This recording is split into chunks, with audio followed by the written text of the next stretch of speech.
Je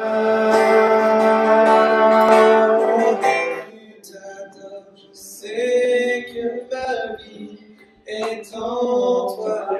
Et vous trouverez le repos. Amen. Alors, venez à lui. Hein, qui ne sait pas faire? Au contraire, on dit toujours, oh là là. Moi, on retient toujours ce passage. Venez à moi, vous tous qui êtes chargés et fatigués, je vous donnerai du repos. C'est magique.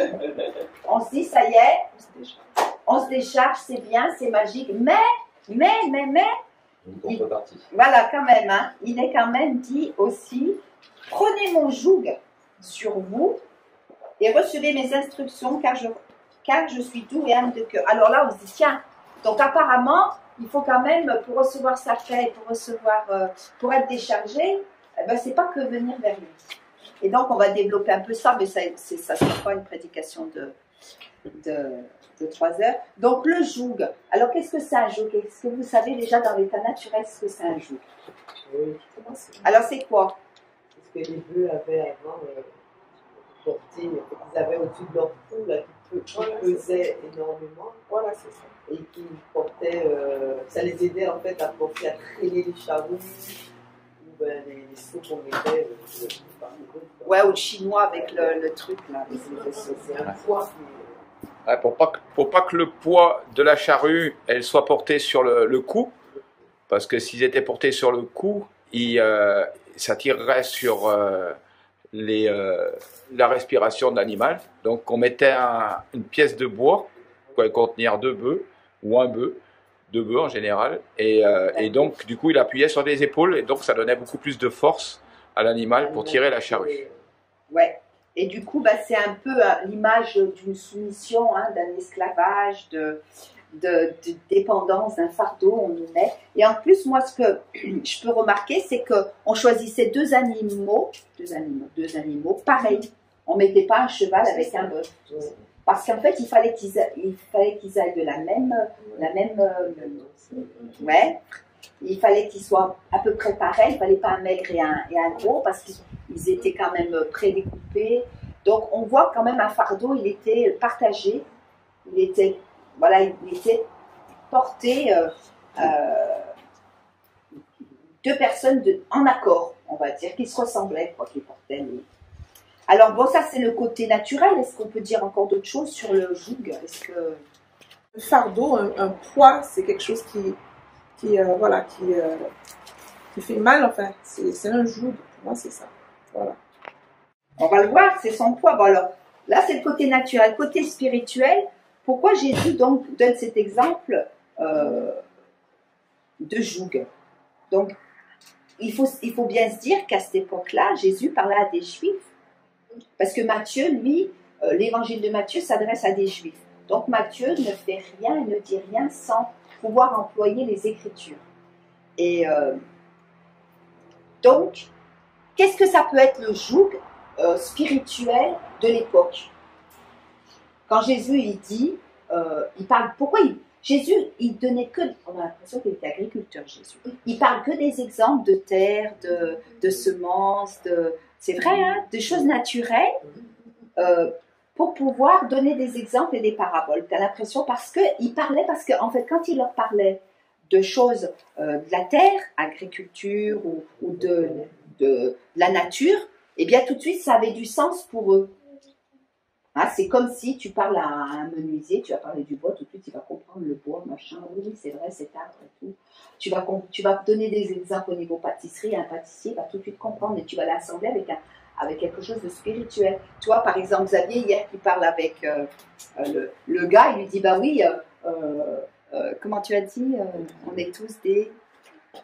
Pour recyclage. Ah oui, au magasin. Voilà, au magasin. Donc on est tous recyclés, quoi. On est tous recyclés. Et puis le Seigneur, du coup, il prend les habits recyclés et il nous a mis un habit neuf. Et voilà. l'homme a dit, ah bah oui. et chaque fois, Jésus, quand il parle d'un élément naturel, ça a toujours un sens et il y a toujours un pont dans le spirituel. Donc, eh bien, alors pourquoi Jésus, il donnait cet exemple-là? Pourquoi Jésus parle de joug? Qu'est-ce que ça pouvait leur faire parler de, enfin leur faire penser à quoi ce joug? Travail, La comparaison avec, avec un attelage de bœufs, effectivement, qui supporte une charge lourde, pénible, et donc lui nous demande de laisser ce joug qui est difficile à porter, notre quotidien, notre travail, nos soucis, pour prendre comment dire, un joug qui est spirituel, qui va, voilà, qui est beaucoup plus, finalement, beaucoup plus léger, beaucoup plus simple à supporter. Les Romains. Jésus s'adresse à eux, ils étaient accablés parce qu'il fallait qu'ils payent. Il fallait qu'ils payent beaucoup de choses aux Romains. Il y avait énormément de lois. Non seulement ils étaient sous ce joug de la tradition juive, mais encore une fois, souvent on dit, eh bien, les Juifs de l'époque, ils étaient sous ce lourd fardeau de la loi. Mais la loi est bonne.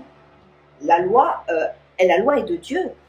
C'est pas Dieu n'a pas donné une loi comme ça y est, on enlève la loi. Jésus l'a dit, hein, je ne suis pas venu abolir la loi, mais je suis venu l'accomplir. Donc Jésus pratiquait la loi. Donc c'est pas qu'une histoire de dire de loi, même si la loi était difficile à appliquer. Hein. Ouais, aidez-moi. Et il y avait une pression morale, et il y avait surtout la pression du joug de la loi des traditions humaines. Parce qu'il y avait la loi, mais il y avait la tradition humaine qui était pesée sur le dos des Juifs de l'époque. Et ils étaient quand même dirigés par les chefs religieux, formalistes et hypocrites de l'époque. Hein. On va voir dans Matthieu 23, il y a une petite... je vais lire, 23. Alors, voyez Jésus, il dit, « Malheur à vous, scribes et pharisiens hypocrites, parce que vous payez la dîme de la menthe, de l'ânette et du cumin, et que vous laissez ce qui est plus important dans la loi, la justice, la miséricorde et la fidélité. C'est là ce qu'il fallait pratiquer, sans négliger les autres choses. » Voyez, donc Jésus, il y allait, hein, il décoiffait. Hein. Il y avait aussi un problème politique à l'époque. Donc ils étaient sous le poids de l'esclavage, des problèmes politiques. Il y avait les pharisiens aussi qui obligés à porter des charges sur leurs épaules. On va prendre aussi le verset 23, 3 à 4 qui dit... Faites donc et observez tout ce qu'ils vous disent, mais n'agissez pas selon leur œuvre, car ils disent et ne font pas. Super, hein? Ils lient les fardeaux pesants et les mettent sur les épaules des hommes, mais ils ne veulent pas les remuer du doigt. Vous voyez, ils leur disent, vous devez faire ça, mais eux, ils ne faisaient rien, quoi. C'était une espèce de joug spirituel à leur époque. Et on va prendre un autre passage aussi dans Actes 15, 10. Un autre verset pour appuyer tout ça, parce que j'étais pas avec eux à l'époque. 15, 10. Ça devait pas être simple hein, de vivre à leur époque, hein, quand même. C'est sûr.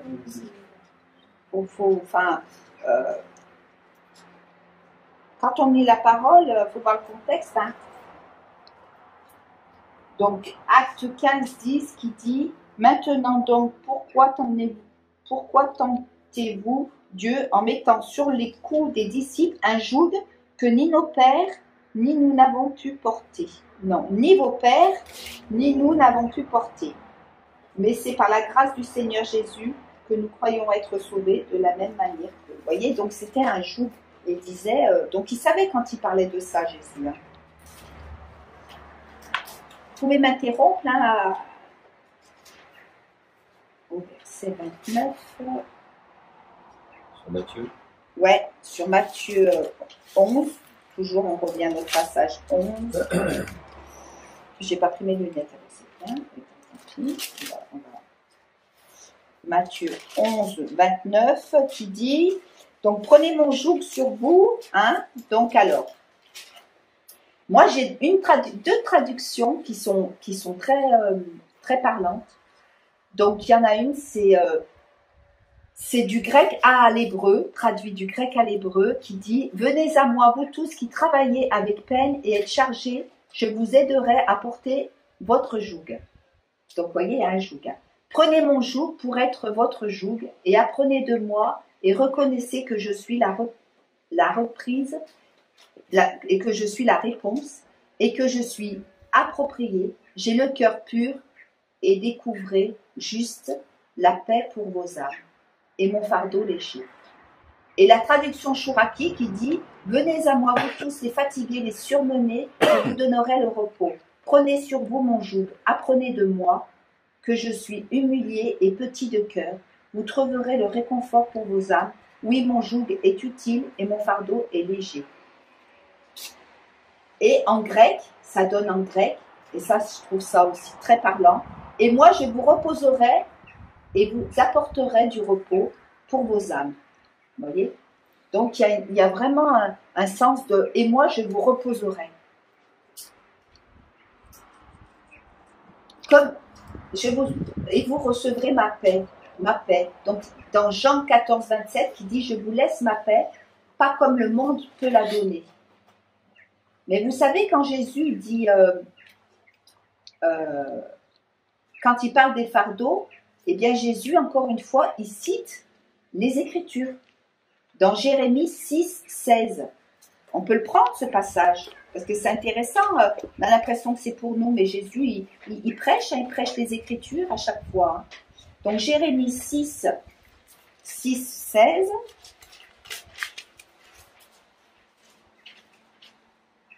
ainsi parle l'Éternel, placez-vous sur les chemins, regardez et demandez quels sont les anciens sentiers, quelle est la bonne voie, marchez-y, et vous trouverez le repos de vos âmes. Mais ils répondirent, nous n'y marcherons pas. Voyez, donc ils reprenaient, les Juifs à l'époque, ils n'avaient pas le Nouveau et l'Ancien Testament, ils avaient que la Torah. Hein. Et donc quand, les prophètes, bien sûr, et donc quand Jésus parle, ils disent, ouais, mais ça parle parce qu'il donne des phrases et des exemples concrets. Je suis là. Alors que veut dire Jésus de ce joug? Comment peut-il être léger et doux? Pourquoi dit-il le joug? Et pourquoi emploie-t-il cet exemple pour donner la paix? Alors, pourquoi? Comment le joug de Jésus peut être doux et léger? Puisqu'on voit qu'un joug, c'est négatif, c'est lourd, ça amène une obéissance, ça amène ça amène un esclavage. Alors, pourquoi Jésus donne cet exemple? Donc l'élément naturel devait être comme un support sur lequel soit l'un des deux bœufs s'appuyer. Donc c'est comme un appui en fait. Donc il dit de prendre son joug, c'est-à-dire de s'appuyer sur ce joug pour permettre que nos faibles forces puissent s'appuyer sur une force plus forte, plus grande. C'est ça, non? Une fois qu'on accepte de dire, on lui dépose notre joug et de prendre le sien, c'est de se mettre à son service, de lui donner nos rêves, notre vie, de se laisser enseigner et former, puisque Jésus nous donne la parole, et d'apprendre à lui laisser la première place. De vraiment se mettre à son service, de laisser ce joug, de prendre son joug qui est léger, et en le prenant, eh bien, on accepte d'être à son service, on accepte de se laisser enseigner, de se laisser former, de vivre nos rêves, de changer de mentalité, et que la parole c'est rempli de promesses et que les promesses sont pour nous. Et qu'en fait, ce joug léger, c'est des promesses pour nous. Traduction. Prenez ma loi. Et la loi de Christ, c'est quoi sa loi, lui? C'est ça. C'est que, en fait, lui, il amenait tout doucement sa loi. Et la loi de Jésus, hein, on voit que le joug du Seigneur, c'est le symbole de l'obéissance, mais l'obéissance du cœur à la volonté du Seigneur. On n'est plus dans dire il faut que pour atteindre le ciel, pour faire certaines choses, il faut que vous fassiez ça. Mais Jésus lui dit, aime ton Dieu de tout ton cœur, de toute ta pensée, de toute ta volonté, de tout. Et deux, Et c'est quoi la deuxième loi de Jésus? Ce qui en découle. Hein. Eh bien oui, Ça en c'est découle. aime ton prochain comme toi-même. Ouais. Et ces deux lois, ces deux paroles, ça fait toute la loi. Tout à Vous l'heure. voyez, c'est simple, t'aimes ton Dieu, et deux, t'aimes ton prochain. Et ça, ben, Jésus, c'est ça, être instruit. Parce que le verset qui dit, prenez mon joug sur vous et recevez mes instructions, car je suis doux et humble de cœur. Donc, et vous trouverez le repos pour vos âmes. Il y a une condition. Il y a une condition. Moi, être instruit. Et être instruit, c'est quoi? C'est la loi de Jésus. Vous voyez? Pour recevoir cette paix, pour recevoir d'être reposé en Christ, eh bien, recevez mes instructions. Et ces instructions, c'est quoi? Eh bien, c'est surtout ces deux passages que Jésus nous a laissés. Ah ah! Eh bien, pourquoi? Parce que si tu aimes ton prochain, eh bien, tu n'es pas à vouloir t'en servir. Parce que qu'est-ce que c'est les jougs qu'on peut se mettre, nous? C'est quoi nos jougs d'amour? Qui sont contraires à la loi de Jésus. C'est quoi? Ah, vous n'êtes pas bavard ce matin. La religion. La religion, le légalisme. Oui. Et puis, C'est accepter les problèmes trop facilement. C'est un état de cœur. Voilà. Accepter les peurs, tout ce qui n'est pas voilà, selon Dieu, mais on les accepte trop facilement, on les intègre comme si c'était normal, alors que Dieu veut qu'on soit libère de toutes sortes de fardeaux, de toutes sortes de problèmes. Voilà, je trouve que c'est ça aussi. Ça, c'est bien. Mais voyez, il faut toujours prendre plus haut. Parce qu'avant, il n'y avait pas de chapitre. D'ailleurs, évitez de lire les petites phrases là qui sont au-dessus des chapitres. Parce que ça nous enferme et on a l'impression que c'est une histoire, une histoire, une histoire, une histoire. Non, c'est un récit. Tout est rattaché parce qu'il n'y avait pas de chapitre. Et Jésus, il dit plus haut, il dit, en ce temps-là, Jésus prit de la parole et je te loue, Père, Seigneur, le ciel et de la terre, de ce que tu as caché ces choses aux sages et que tu les révèles aux enfants. Et Jésus dit, avant de leur dire ça, il leur dit, toutes choses m'ont été données par mon Père. Et vous vous rendez compte, il parle à des Juifs, quoi. Toute chose a été, mais pour qui il se prend, lui?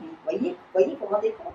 Et de dire, mais tiens, toute chose a été donnée pour mon Père, et personne ne connaît le Fils si ce n'est le Père, et personne non plus ne connaît le Père si ce n'est le Fils, à celui que le Fils nous a révélé. Et là, mais ça devait les faire bondir, parce que, waouh, c'est le Fils.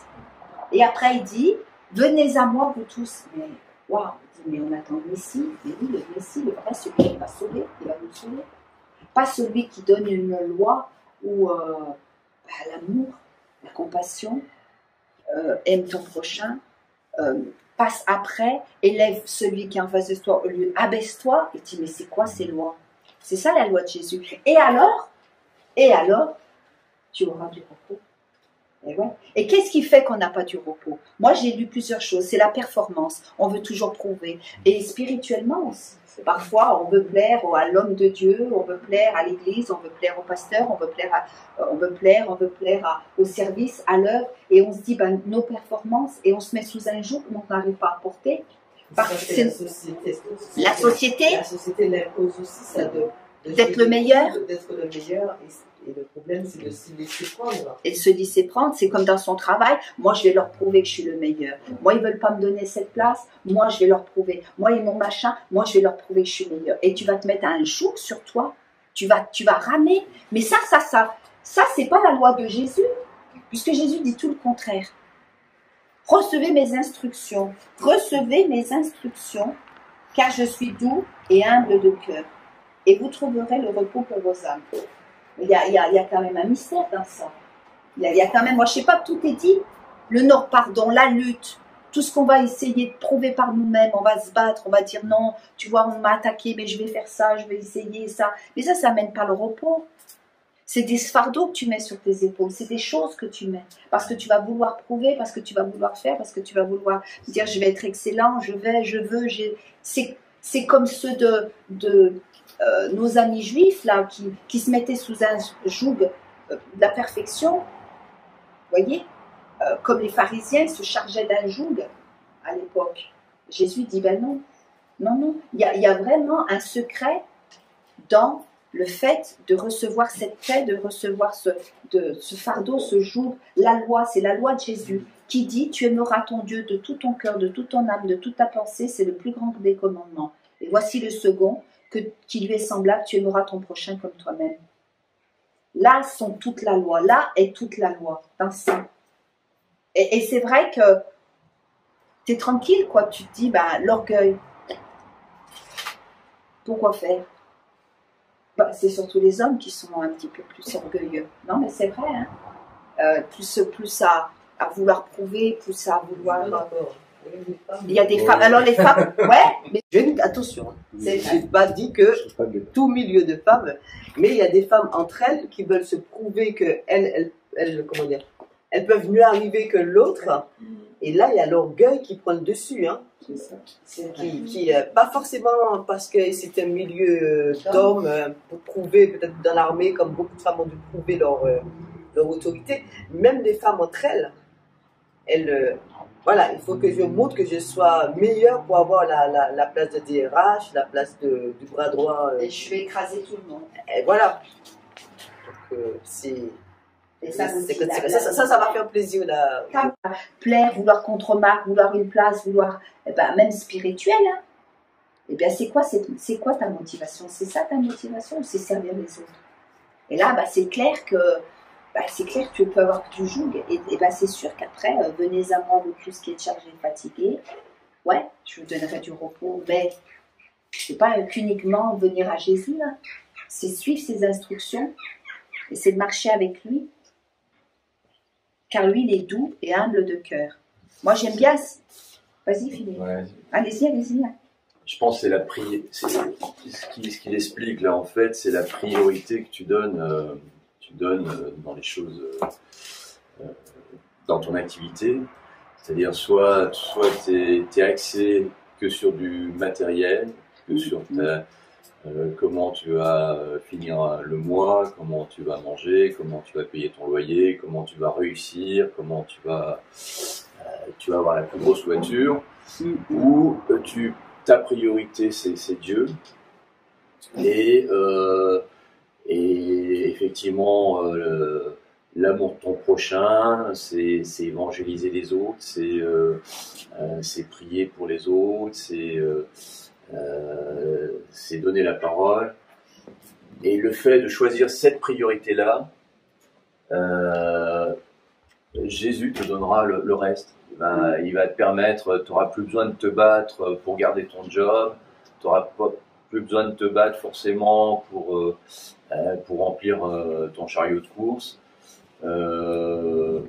C'est comme ça que je le vois. C'est le fardeau que toi, tu te mets au-dessus de la tête. Si tu penses qu'à remplir ton frigo, qu'à avoir la plus grosse voiture, qu'à avoir la meilleure position dans la société, ce fardeau il est très lourd. C'est pour ça que les gens font du burn-out, c'est pour ça que les gens ne sont pas heureux dans leur vie familiale. Et je pense que c'est la priorité. Quelle priorité tu donnes à ta vie? Soit tu choisis un fardeau qui est lourd et qui est dépendant finalement, où tu es esclave d'une société, du monde. Soit tu choisis l'autre fardeau, d'aller avec Jésus, et celui-ci te donnera tout le reste. Comment avant tout, ou alors mets ton prochain comme toi-même. Si tu es dans le fardeau de Jésus, tu es complètement là-dedans, parce que effectivement il n'y a plus d'orgueil, il n'y a plus de rivalité, tu vas aider ton prochain qui se casse la figure, tu vas donner de l'amour. Amen. Jésus est venu apporter donc le royaume de Dieu, insister sur le royaume. Quand on présente l'histoire humaine, l'histoire de l'homme, on le présente comme celui qui sait l'homo sapiens, celui qui fabrique. Donc du coup on lui met une charge tout de suite de culpabilité, dans le sens où l'homme il est créé pour faire, pour savoir. Et voilà, je crois que tout ça, ça fait qu'à la fin, on a des pressions, il faut se faire vacciner pour être bien dans la société, voilà. Donc il y a toute une pression sociale qui est là, qui est présente. Et je pense que Jésus est venu apporter justement le royaume de Dieu. Le royaume de Dieu, c'est pas faire, c'est être en fait. Amen. Voilà, je pense que c'était la grosse clé, c'est être en lui, se reposer en lui et pas faire quelque chose. On n'a rien à prouver en fait. Voilà, c'est quelque part. Et tu vois, Michael, comme nous, mais tu sais que tu as quelque chose à Dieu, qu'est-ce que je peux faire pour toi, Seigneur, qu'est-ce que je peux faire pour toi, mais je ne trouve pas, j'y arrive pas, mais je sais que Dieu veut que je le serve, mais comment je peux te servir, comment je peux... Mais attention, c'est un fardeau, ça aussi. Parce qu'on est animé, nos pensées, notre vie est animée que par ça. Et déjà, mais les 2 premiers commandements, les commandements du Seigneur, c'est déjà, fais ce que ta main trouve à faire. Et il y a quelque chose aussi qui m'a interpellée cette semaine, c'est bizarre, voilà un truc, Dieu dit soyez mes témoins. J'ai dit à Xavier, mais soyez mes témoins. Qu'est-ce que c'est un témoin? Mais c'est vrai, je me dis, mais soyez mes témoins, je sais pas, mais moi ça m'a percuté cette semaine, je me suis dit, mais soyez mes témoins. Lumière, en fait. Soyez, c'est quoi un témoin? C'est-à-dire... Non, un témoin, c'est quoi?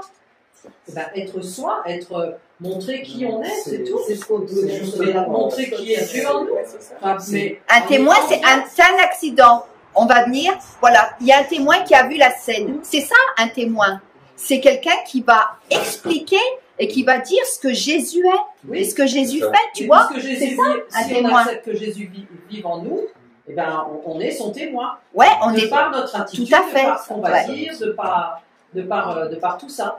Soyons des témoins dans notre travail, des témoins dans notre vie, des témoins dans notre famille, des témoins avec ton voisin qui te gonfle, des témoins qui... Non, mais c'est vrai. Des ambassadeurs de Christ. Ton propriétaire qui est Comment tu fais pour savoir la limite, entre guillemets? Dans des séminaires pour évangéliser, on est inscrit dans des sorties pour évangéliser, etc., etc. Puis on voit finalement le retour, il est très maigre. Je veux dire, je le vois sur le nombre d'années, il est très maigre, quoi. Alors que finalement, Dieu ne nous demande pas d'évangéliser, il nous demande de porter du fruit, quoi. Et je ferai la différence du monde dans ce que tu as dit entre produire du fruit et porter du fruit. On ne produit pas du fruit et on veut produire du fruit, en fait. Il y a quelque chose en nous qui est encore, je ne sais pas, pour moi, ce qui me concernait pendant longtemps, peut-être blessé, qui voulait produire du fruit. Donc, je n'arrivais pas à produire du fruit, je ne peux pas produire du fruit. Et Dieu ne me demande jamais de produire du fruit, mais de porter du fruit. Et porter du fruit, ça prend du temps, en fait. Voilà, il faut accepter qu'il y a des fois, on ne nous écoute pas, mais nous, de notre côté, il faut qu'on continue à se laisser émonder, à se laisser discipliner s'il le faut par le Seigneur, qui va permettre dans le temps de porter du fruit. C'est à ce moment-là qu'une fois qu'on commence à porter du fruit, et ça part par les bourgeons, les fleurs, les feuilles, et ensuite seulement, quand on a enlevé les feuilles, on voit le fruit.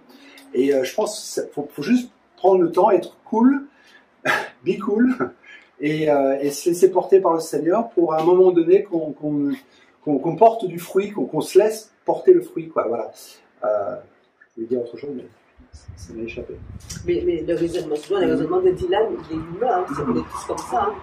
On veut tous faire plaisir, on veut tous se donner des challenges. Mais finalement, ça me fait penser à ce que Xavier disait avec ce monsieur qui faisait du vélo. On lui a parlé, je suis sûr qu'il n'a rien retenu de ce qu'on lui a dit, mais il s'est souvenu qu'il avait ce flyer, et puis il a mis Dieu à l'œuvre. Il a peut-être tant, il a mis Dieu à l'épreuve de lui-même, quoi. Il a écouté les jeunes qui lui ont dit. Peut-être que les jeunes, ils ont été comme toi aussi. Peut-être que les jeunes, ils ont dû y aller pendant 3-4 heures. On ne sait pas. Hein. Il ne dit pas dans le témoignage. Mais de lui-même, il s'est dit à un moment, ben, tiens, tu vois, mon Dieu, si c'est vrai ce que m'ont dit ces jeunes, eh ben, aide-moi à monter les côtes. Il les a montés. Mais, voilà, la Sainte Seine. Vous n'avez pas de maison pour aller manger et boire? Voilà, c'est ça. Tu vois, il y en a qui venaient que pour se saouler et manger. C'est pour ça, et je disais, mais c'est un danger, celui qui ne discerne pas le corps de Christ à travers ça, tu vois. Il y a une signification. Alors, qui veut apporter quelque chose? Allez-y, un soir. Partagez. Et Christ se partage au travers de la Sainte Seine. Partage le corps de Christ. Et donc, faites ceci en mémoire de moi. Faites tout ce que j'ai fait en mémoire de moi. Et là, vous serez mes disciples. Amen. Voilà. Eh bien, écoutez, on va prendre la Sainte Seine ensemble. Merci Seigneur pour tout ce que tu nous accordes dans cette communion fraternelle et de ce que tu nous donnes d'être tes témoins et que nous prenons aujourd'hui et ce dimanche la décision de prendre un joug doux et léger. Amen. Ah, mais c'est Alors On voilà, apprend à se connaître. voilà tout ce qui a été préparé pour Oui, non, mais c'est vrai. Et l'après-culte je me verrai dans pas. la Mais communion quand je serai un peu fraternelle plus vieille, oui, mais pas là. avec En plus, j'ai des beaucoup de projets. plats. Enfin, je me dis que voilà, donc que je suis jeune, Super. c'est vrai qu'il faut faire des trucs. Voilà. passer un c'est bon ça. moment ensemble. Après, quand on est plus vieux, on est au calme. Et on vous dit au revoir et à bientôt si vous voulez me rejoindre sur Tyrannus Enseignement Formation. Ouais.